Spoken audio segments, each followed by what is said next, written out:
He arrived at her house, but he saw the shock of his life. The crowd had set Amina's house on fire. Buchi went mad. He tried to run inside to save Amina, but the crowd held him back, claiming she was already dead. Buchi collapsed as his heart gave out due to shock.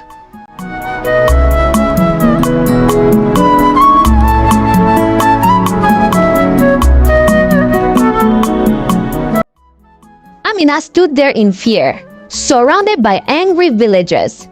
Her heart was racing.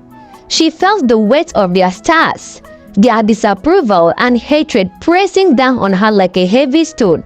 She glanced at Buchi, who was bleeding on the ground, but she saw fear and determination in his eyes. "Run!" She heard Buchi shout. She knew she had to leave for him, so she ran. She ran as fast as her legs could carry her. The villagers pursued, but Buchi's voice kept echoing in her head. It gave her strength and the zeal to live, so she ran. Buchi tried to stand, holding the stab wound firmly. His mother tried to help, crying loudly. "Leave me!" he yelled at her. "How could you, mother? She is your friend, your sister. After everything she did for you, for us, how could you do this to her? She bewitched you, my son. You are not thinking straight. She is old. She is barren. That is why her husband divorced her. Don't you want children in your life? She is barren because of us. Isn't it, mother?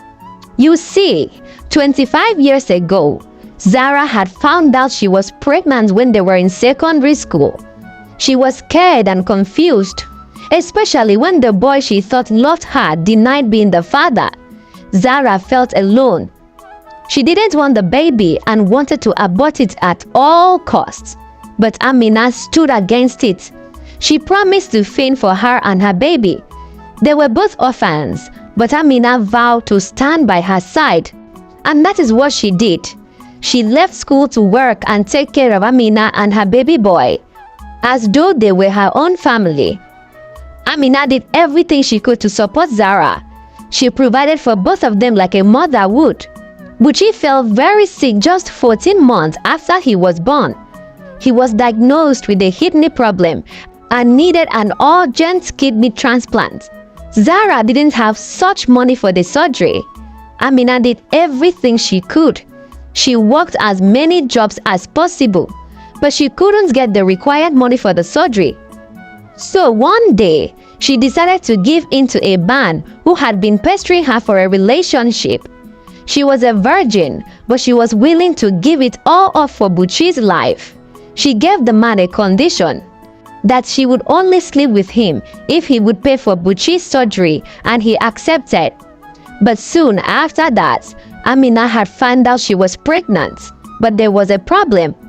The pregnancy was an ectopic pregnancy, and she had to abort it immediately. During the procedure, there was a complication, and her womb and fallopian tubes were damaged. She would never be able to be a mother in her life again. But she was happy because Buchi was alive and safe. The man, who didn't know that she would not bear children, had married Amina. But he divorced her after years of Amina not being able to conceive a child. Amina had vowed never to remarry or be with any man again for the rest of her life.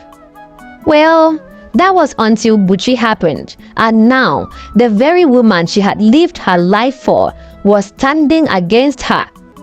"She is barren because of us, mother, so I don't care," Buchi shouted in pain. "I love her. I have loved her since I was 17, and I will love her until the day I die. I made her fall in love with me. Why do you have to blame her for that? If anything happens to Amina, I will never forgive you, mother." Buchi stood up and ran after the crowd, leaving Zara there weeping bitterly. He arrived at her house, but he saw the shock of his life. The crowd had set Amina's house on fire. Buchi went mad. He tried to run inside to save Amina, but the crowd held him back, claiming she was already dead. Buchi collapsed as his heart gave out due to shock. He was rushed to the hospital and treated, but Buchi was never the same again. He stopped talking, eating, and living his life. He became a shadow of himself. And when he did talk, he only called out Amina's name. Zara had found him one day in his own pool of blood. He had cut his wrist in an attempt to end his life, but Zara had found him on time. She had found him another time hanging from the ceiling fan, and since then, she never left him alone again, fearing he might actually succeed the next time. Zara cried and regretted her actions. Amina was a good woman. She just wanted a young woman as her daughter-in-law, not her age mates. She was just afraid that she wouldn't be able to bear children for her son. She now knew that her son really did love her friend Amina, and she wished she had accepted her. She wished she could turn back the hands of time, but she couldn't. She never meant for the villagers to kill Amina. She just wanted them to scare her and drive her out of the village. But things had took a dark turn, ending Amina's life. Soon, Buchi began to lose his mind. He would play house with Amina, talking and laughing with her, but in reality, he was alone. He was going crazy. One day, men arrived at Zara's house to take Buchi to a mental hospital for treatment, but Buchi had refused to leave. He believed Amina lived in his room, and he didn't want to leave her. As the men tried to capture him, he took a knife and aimed it at his throat, threatening to end his life if they took him away from Amina. As the struggle continued, a voice called out to Buchi, "My baby." The voice said, gentle and sweet. Everyone stopped what they were doing and turned to the direction of the voice. There stood Amina, alive and well, looking beautiful and radiant as ever. She looked different, more beautiful than ever. Those who knew Amina took to their heels, thinking she was a ghost. Buchi dropped the knife and walked slowly to her. He touched her slowly, slapping himself in the face to be sure he wasn't dreaming. He lifted her face and kissed her passionately on the lips.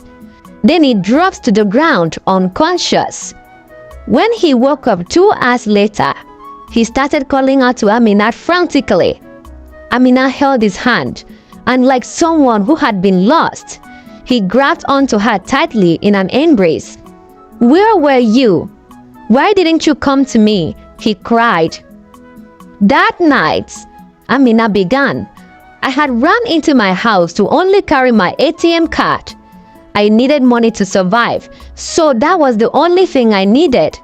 I ran out again through my back door, which had a jam key. The villagers never saw me leave, so they thought I was still inside. I was afraid to come because of what they would do to me again. But when I heard of your predicament, I didn't care anymore. I just wanted to see you." Buchi kissed her again. "I will never let you go again." Zara was overwhelmed with joy. Her friend was alive, and her son was whole again. She now understood that true love knew no age or status. Buchi and Amina got married 1 year later and relocated to London, where Buchi was living before. They hired a surrogate mother who carried their baby. Luckily, their baby came out as not 1, but 4.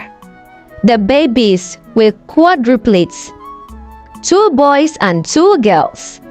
Amina was blessed with a loving husband and 4 beautiful children she never thought she would ever have. She thought her life was over, but the child she stopped from being aborted turned out to be the love of her life. The moral lesson of this story is that we cannot choose who we love.